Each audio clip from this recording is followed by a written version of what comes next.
All of David's challenges have been overcome at the point that we've reached in 2 Samuel. God has secured him on the throne as promised, and has even promised to secure the throne after him forever, to establish his dynasty. David has it all, but that's the point at which he risks losing it, creating the greatest challenge that he will ever face for himself.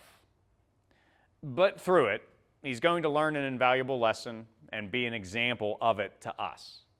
That when we mistakenly think we can have everything our own way, that's when God reminds us that he reigns. And when he does, the best thing that we can do is to just submit to his correction and embrace his forgiveness. So we're going to be looking for this in 2 Samuel chapter 11 and chapter 12 today.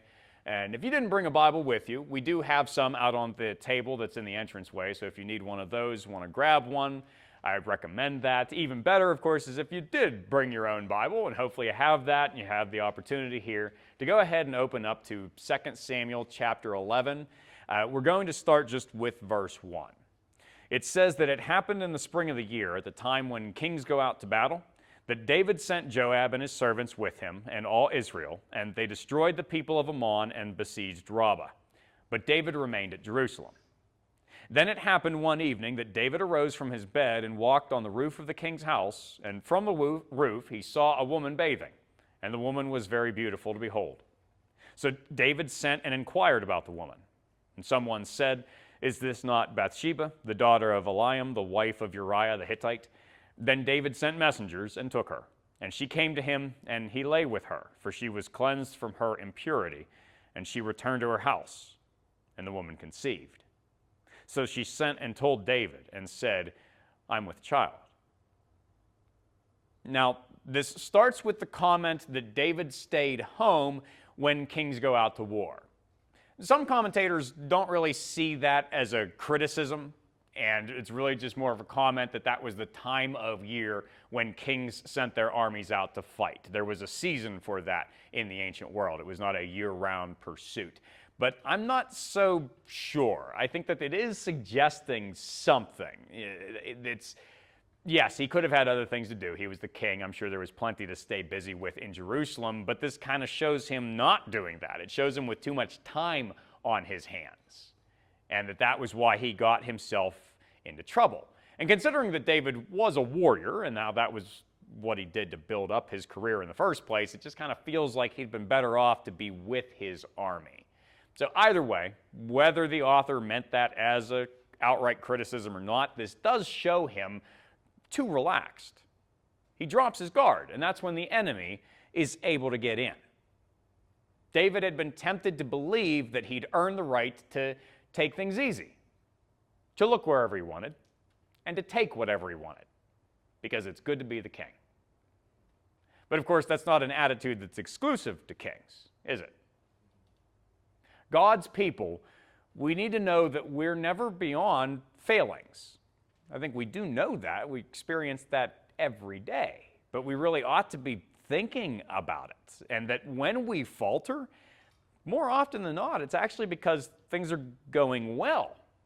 We get too comfortable. We convince ourselves that we have earned a little break from righteousness, as long as we don't go too far, as if the slope isn't always slippery. It absolutely is. It was for David, who just started with a glance that became a stare, turning into an invitation and resulting in adultery. Of course, it does take two to tango, right? This is a complicated issue because throughout most of history, people have actually tended to blame Bathsheba as though this situation was her fault. More recently, the pendulum has swung completely the opposite direction, where they cast her as totally innocent. The most honest thing to say, though, in my opinion, is that she is less responsible. She does bear responsibility, but no, she didn't seduce him. He was the one spying on her, and she didn't take the initiative in this relationship. He extended the invitation. And yes, there is a power imbalance. That's why in more recent times, people have said that this is all on David and not on her at all, because he's the king. What is she supposed to do? And yes, it's hard to say no to a king, but she doesn't even try. She rolled with it. She was happy to do this too. They're both in this together. It is more David's fault, though. Need to be clear on that. And now it's a major betrayal on both their parts. Bathsheba, obviously, to her husband, but David to Uriah, who he knew as well. Elsewhere, we're told that Uriah was one of David's mighty men, one of his 30 best warriors who had been with him through thick and thin, going all the way back to the time when they were running from Saul. So this is someone he's very close to treat this way. It's a horrible thing. And there's another irony to it as well. We're told that Uriah was a Hittite. So that means that he was a foreigner, a former pagan, who had given up his life and even his name in order to follow David and to serve the Lord. Because Uriah, it means the Lord is my light.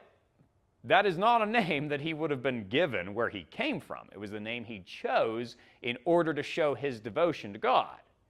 And so that's the contrast that we're given, is that this foreigner, this stranger, that he's in the right. He's the victim, where the Lord's own anointed, David, is the wrongdoer, the criminal. But now, of course, David probably excused himself. That's just some harmless fun. It's a one-time thing. Until it had the natural, obvious consequence. We're told about how Bathsheba was cleansed of her impurity. That means that the bath that she had, that's mentioned at the start of this, it was not just for, daily cleanliness or something like that. It was actually for the end of her period. That this was something that was required for ritual purification, and that was why she had that. But it meant that she was at the point in her cycle where she was actually most likely to become pregnant, and even more importantly, it meant that since it was after her period, that it could not possibly be Uriah's child. There's no question it had to be someone else's, that it was David's. And so, his violations of the 10th commandment against wanting what belonged to someone else and the 7th commandment against adultery looks like they're about to come to light. So he devises a plan to try to salvage the situation. So we go now to verse 6. It says that David sent to Joab, saying, "Send me Uriah the Hittite." And Joab sent Uriah to David. When Uriah had come to him, David asked how Joab was doing, how the people were doing, how the war prospered. And then David said to Uriah, "Go down to your house and wash your feet." So Uriah departed from the king's house, and a gift of food from the king followed him. But Uriah slept at the door of the king's house with all the servants of his lord, and did not go down to his own house. So when they told David, saying, "Uriah did not go down to his house," David said to Uriah, "Didn't you come from a journey? Why did you not go down to your house?" And Uriah said to David, "The ark and Israel and Judah are dwelling in tents, and my lord Joab and the servants of my lord are encamped in the open fields. Shall I then go to my house to eat and drink and to lie with my wife? As you live and as your soul lives, I will not do this thing." Then Uriah said to David, "Wait here today also, and tomorrow I'll let you depart."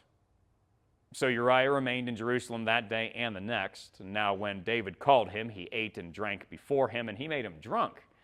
But at evening he went out to lie on his bed with the servants of his lord, and did not go down to his house. David has a window to act. If he can get Uriah to sleep with his wife, then the child will have an explanation. Other than being a very healthy, premature baby, no one's going to be the wiser.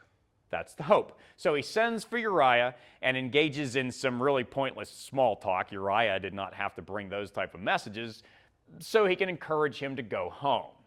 Unfortunately for David, Uriah doesn't oblige him. No indication that Uriah is suspicious of anything, in spite of how fishy this situation is. He just doesn't think it would be right.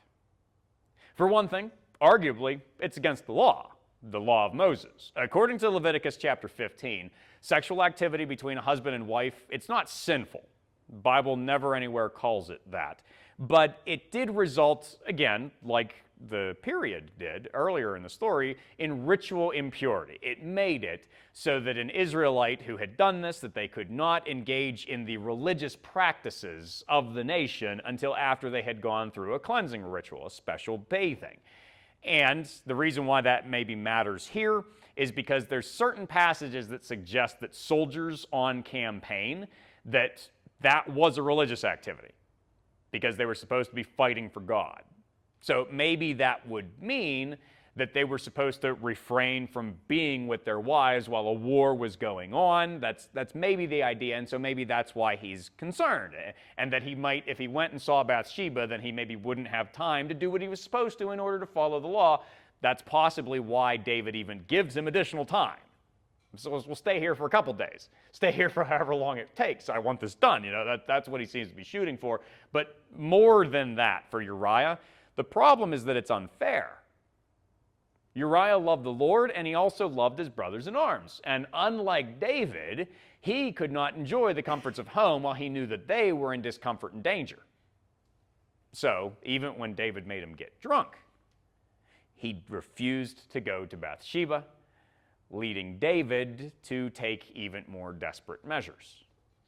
At verse 14, it says that in the morning it happened that David wrote a letter to Joab and sent it by the hand of Uriah. And he wrote in the letter saying, "Set Uriah in the forefront of the hottest battle and retreat from him that he may be struck down and die." So it was, while Joab besieged the city, that he assigned Uriah to a place where he knew there were valiant men. And the men of the city came out and fought with Joab, and some of the people of the servants of David fell, and Uriah the Hittite died also. Then Joab sent and told David all the things concerning the war and charged the messenger, saying, "When you finish telling the matters of the war to the king, if it happens that the king's wrath rises, and he says to you, 'Why did you approach so near to the city when you fought? Did you not know that they would shoot from the wall? Who struck Abimelech the son of Jerubsheth? Was it not a woman who cast a piece of a millstone on him from the wall so that he died in Thebez? Why did you go so near the wall?' Then you shall say, 'Your servant Uriah the Hittite is dead also.'" So the messenger went and came and told David all that Joab had sent by him. And the messenger said to David, "Surely the men prevailed against us and came out to us in the field, and we drove them back as far as the entrance to the gate. The archers shot from the wall at your servants, and some of the king's servants are dead, and your servant Uriah the Hittite is dead also." Then David said to the messenger, "Thus you shall say to Joab, 'Do not let this thing displease you, for the sword devours one as well as another. Strengthen your attack against the city and overthrow it. So encourage him.'" When the wife of Uriah heard that Uriah, her husband, was dead, she mourned for her husband. And when her mourning was over, David sent and brought her into his house. She became his wife and bore him a son. But the thing that David had done displeased the Lord. Back in 1 Samuel chapter 18, Saul's first attempt on David's life was to actually get the Philistines to do it. If you remember that, he set him up so that he could try to keep his own hands clean. This is David stepping into the shoes of his old enemy. He's following the example of Saul, using the Ammonites in order to kill Uriah. Betraying a friend and loyal soldier, sending him with his own death warrant. The letter that he wrote, Uriah delivered it, completely unaware that this was going to happen to him. The one who was aware but didn't bat an eye was Joab, telling us more about his character. He doesn't even know why he's killing one of his best men. He just does it. But also, he lets more soldiers die with him in order to make it less suspicious, less obvious to everybody else.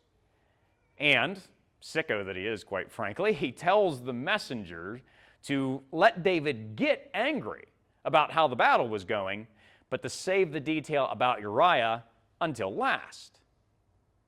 That way he could embarrass the king from a distance and show that his hold over David was even stronger than before. It's basically blackmail. And then on top of that, he just wants to report back. He wants to hear about how David reacted to this after he would make a little bit of a fool of himself. That's the idea behind telling the messenger to wait. Don't kill the messenger is a saying for a reason. He doesn't think that's a good idea. He has no notion as to why the death of Uriah should be held to last. That doesn't feel very smart. From his perspective, David's already going to be angry enough about the setback at Rabbah, and the loss of one of the mighty men is presumably really going to set him over the edge. He doesn't want to face that. He's just a soldier, so he rips the bandage off. He just says everything all in just a single stream in order to get it done. So Joab did not get the presentation he wanted. David did get the news that he wanted. He puts on a show of being long-suffering and understanding that these are just the fortunes of war, and then pretty much immediately moves to marry Bathsheba.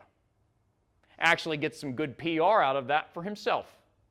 Here he is, being magnanimous enough to marry another widow, like he had done after Nabal died when he married Abigail, we saw a few weeks ago. Of course, it's really covering up the pregnancy. Allows it to be explained like he wanted, and he seems to have gotten away with it until we reach that last sentence.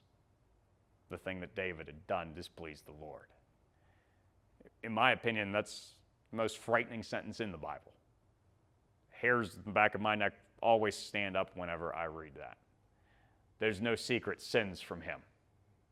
All the cover-ups, everything David had done, every step, just made things worse when he was thinking it was actually going to make it all better. And so the consequences for that, they start in chapter 12. We see at verse 1, it says that the Lord sent Nathan to David. And he came to him and said to him, "There were 2 men in one city, one rich and the other poor. The rich man had exceedingly many flocks and herds, but the poor man had nothing except one little ewe lamb which he had bought and nourished, and it grew up together with him and with his children. It ate of his own food and drank from his own cup and lay in his bosom, and it was like a daughter to him. And a traveler came to the rich man, who refused to take from his own flock and from his own herd to prepare one for the wayfaring man who had come to him, but he took the poor man's lamb and prepared it for the man who had come to him." So David's anger was greatly aroused against the man, and he said to Nathan, "As the Lord lives, the man who has done this shall surely die. He shall restore fourfold for the lamb, because he did this thing and because he had no pity." And then Nathan said to David, "You are the man. Thus says the Lord God of Israel, I anointed you king over Israel, and I delivered you from the hand of Saul. I gave you your master's house and your master's wives into your keeping, and gave you the house of Israel and Judah. And if that had been too little, I also would have given you much more. Why have you despised the commandment of the Lord to do evil in his sight? You have killed Uriah the Hittite with the sword. You've taken his wife to be your wife and have killed him with the sword of the people of Ammon. Now therefore the sword shall never depart from your house, because you have despised me and have taken the wife of Uriah the Hittite to be your wife. Thus says the Lord, behold, I will raise up adversity against you from your own house, and I will take your wives before your eyes and give them to your neighbor, and he shall lie with your wives in the sight of this sun, for you did it secretly. But I will do this thing before all Israel, before the sun." So David said to Nathan, "I have sinned against the Lord." And Nathan said to David, "The Lord has also put away your sin. You shall not die. However, because by this deed you've given great occasion to the enemies of the Lord to blaspheme, the child also who is born to you shall surely die." Then Nathan departed to his house. God knows the nature of our hypocrisy, how we all tend to blame faults in others that we excuse in ourselves. So he had Nathan use that against David to give him nowhere to run from the truth. That was the point of this parable. David, the shepherd, was sure to be rightfully incensed by it. He even winds up treating it, or suggesting that it should be treated, like a capital crime. It actually goes beyond the law of Moses. The theft of an animal only requires restitution, which is the punishment that he eventually settles on. And in that moment of vulnerable honesty, Nathan brings the hammer down. You're the man. Now, he took his life in his hands in order to do that. Accusing kings is risky business. Calling David out on his sin to his face, that could have led to death, if that was how the king decided to respond. But Nathan does it anyway. He's a prophet. Even above his own safety, he would say what Yahweh, the true king of Israel, told him to. And what he had to say was bad news for David. The Lord had given him so much. He would have given him anything else that he asked for in righteousness. Instead, he had decided to take by sin, so now the Lord would begin to take from him in judgment. And the punishment was going to come from David's own mouth. He had called for the rich man to make a fourfold payment, so he was going to wind up suffering 4 losses. Now, we don't know if Nathan was afraid at all to say what he did, but he did not need to be. David, even though he had followed in Saul's footsteps, he wasn't Saul. This story shows him at his absolute worst.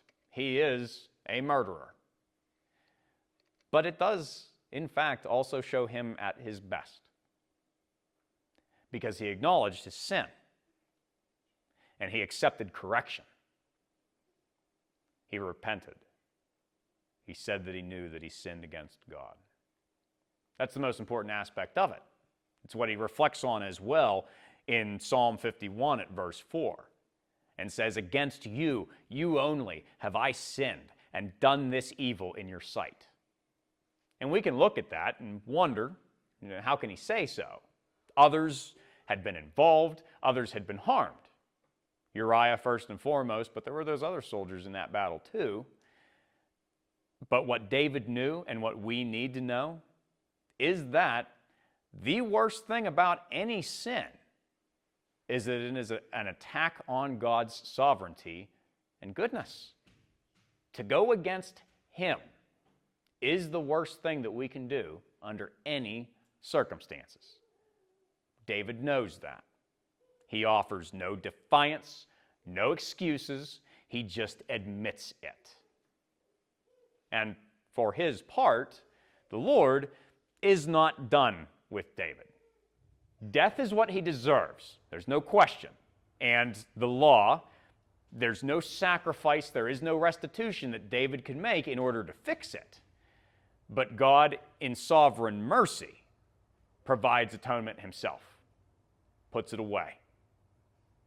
Still, he doesn't allow David and Bathsheba to keep the fruit of their sin.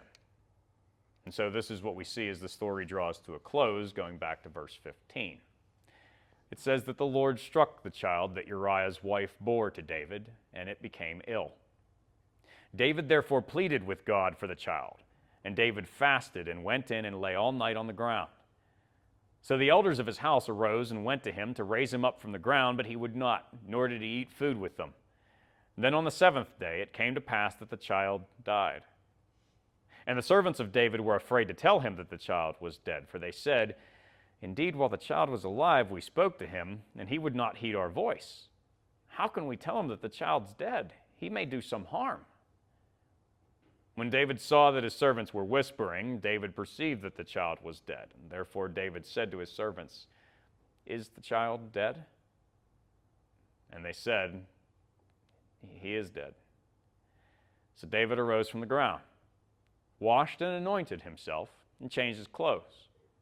And he went into the house of the Lord and worshipped. And then he went to his own house. And when he requested, they set food before him, and he ate. Then his servants said to him, "What is this that you've done? You fasted and wept for the child while he was alive, but when the child died, you arose and ate food?" And he said, "While the child was alive, I fasted and wept, for I said, 'Who can tell whether the Lord will be gracious to me, that the child may live?' But now he's dead. So why should I fast? Can I bring him back again? I shall go to him, but he shall not return to me."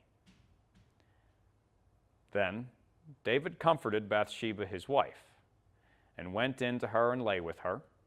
So she bore a son, and he called his name Solomon. Now the Lord loved him, and he sent word by the hand of Nathan the prophet. So he called his name Jedediah, because of the Lord. This child is David's first loss, the first of 4. 3 more sons will follow. Now, there is something that we need to be clear on. This son is guiltless. The other 3 won't be, unfortunately for them, but this one is. And we believe that no one who is incapable of understanding their wrongdoing is punished for it. A child this young can't do anything wrong, can't understand doing anything wrong. He's not condemned. Now, they may suffer for what other people do and bring on, but their souls are not lost. Now, that's the only grace that we have in our national sin of abortion, to know that those souls are with the Lord. It does not lessen our societal guilt any more than it did David's, but it does show that God is gracious. Now, David feels the guilt as he should, and he does all he can to seek God for his son. A son that you may notice is too young to even get a name. He was too young to be circumcised. That was when they did that. On the 8th day was when they circumcised the boys and gave them their name. He doesn't even get that far. But David still obviously loves him and is trying to keep him. And the reason why he tries is because he knows that the Lord can be even more merciful than he already has been and overcome the debt of sin further. In this case, he does not. He decides that the consequences are necessary.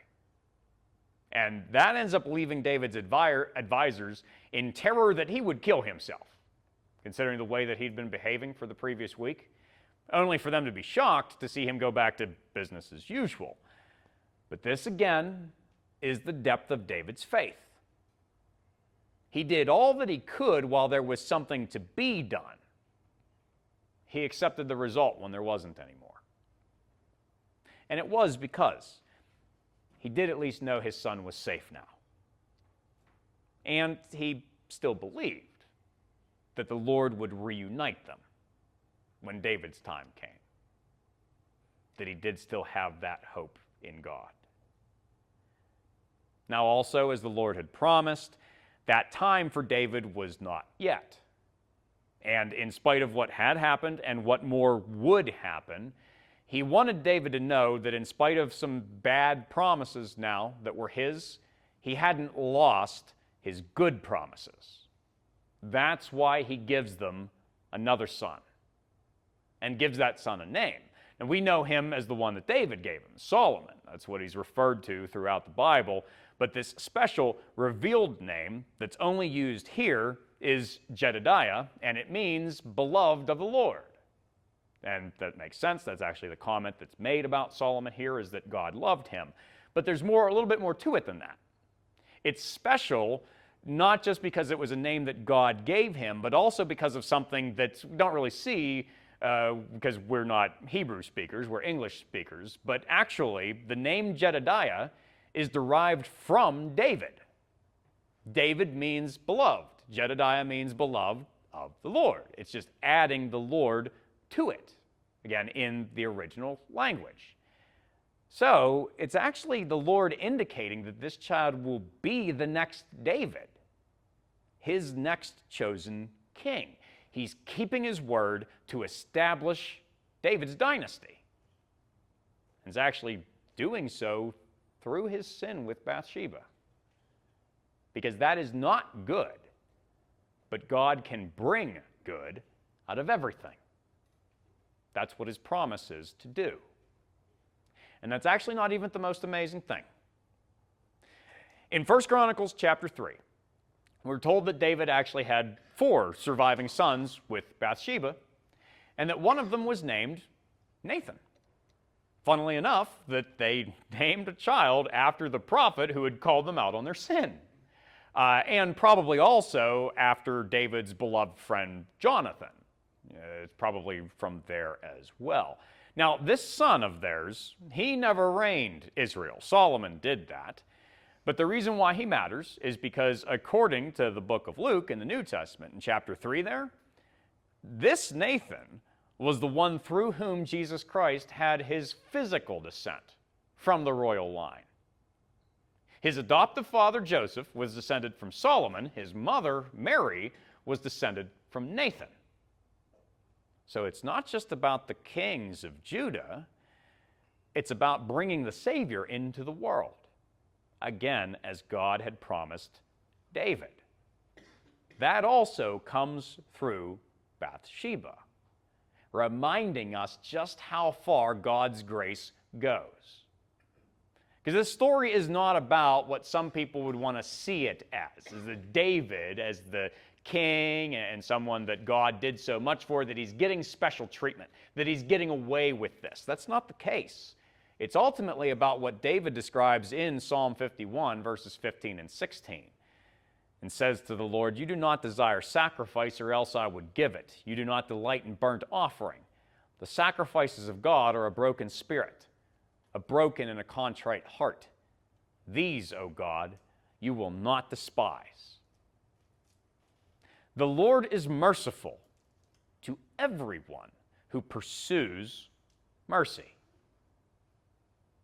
And he's been merciful by paying justice's full price through the death and resurrection of Jesus, who did not deserve it, who was totally innocent, but took it on so we don't have to. Believers, we will face consequences for sins of defiance in this world. So it's just a natural process. But because our Savior went through death, we will not. Not forever.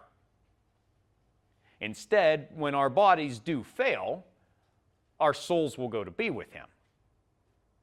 And when He's revealed from heaven again, we'll be returned to our bodies and have them restored and renewed to be like His for eternity. That is what He made possible, to rise above everything that we have done that displeases the Lord.